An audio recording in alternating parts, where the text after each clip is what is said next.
So this is a visit today from the Blue 300E I bought a few weeks ago and handed over to Tim as a bit of a project for him to familiarise himself with the 124 world.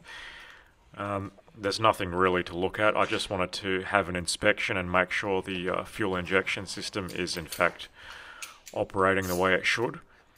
He hasn't been able to do the maintenance items that I have suggested yet due to lack of funds.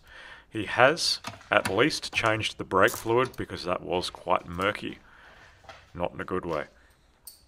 He has done a pretty good job cleaning up the engine bay.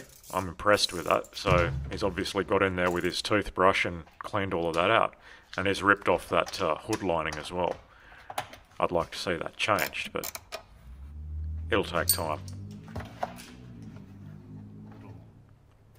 So aside from having a nosy around it is basic maintenance that he's done while it's been in his hands, including an oil change. I just wanted to do some basic diagnostics and see what's going on.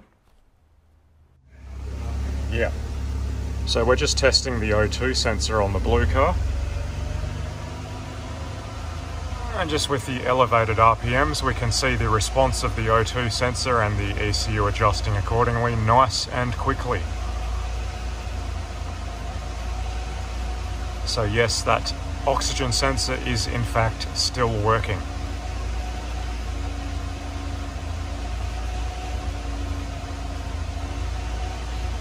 That's what we want to see.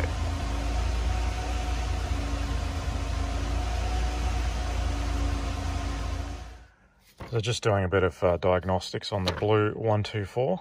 This is an Australia version as of 87. This is the diagnostic information, just to verify that we've got the probes the right way around, because remember the duty cycle MB talks about is the minus duty cycle, not the positive. So you actually need to have your negative lead on the vast majority of duty cycle meter readers into the positive pin.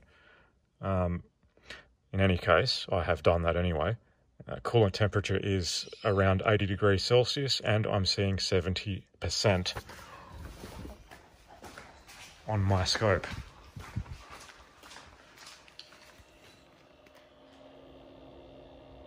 So I'm just giving time for the oxygen sensor to warm up, and I have got my current meter in series with the EHA valve. And on an Australian car at idle, at operating temperature, it should be oscillating plus or minus 3 milliamps from the 0 point, so plus 3 or minus 3. And as you can see, it's oscillating from the mid to low fours, or even into threes, up to 6 at some stages, and that's incorrect. That's very incorrect. So we do need to adjust the idle mixture on this car.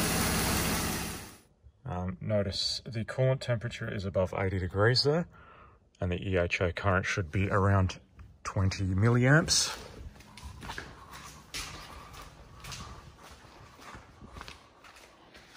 That's exactly what we're seeing.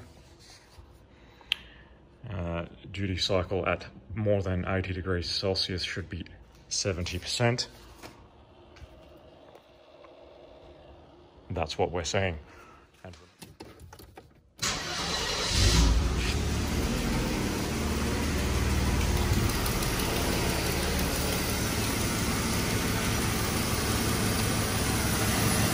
Obviously the O2 sensor has not warmed up yet, it is not producing any signal, so the EHA is not doing anything yet. And we can also see locked around 50% duty cycle, so clearly it's not doing anything yet.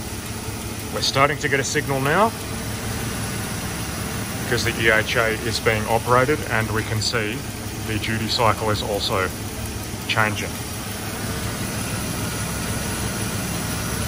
So the way I've set this up is to have the EHA valve oscillating around 0 milliamps, plus or minus,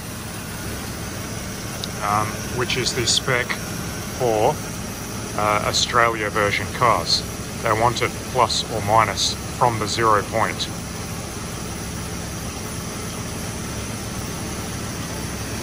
Previously it was way out of adjustment previous owner changed the fuel distributor and obviously just bolted it on and did absolutely nothing.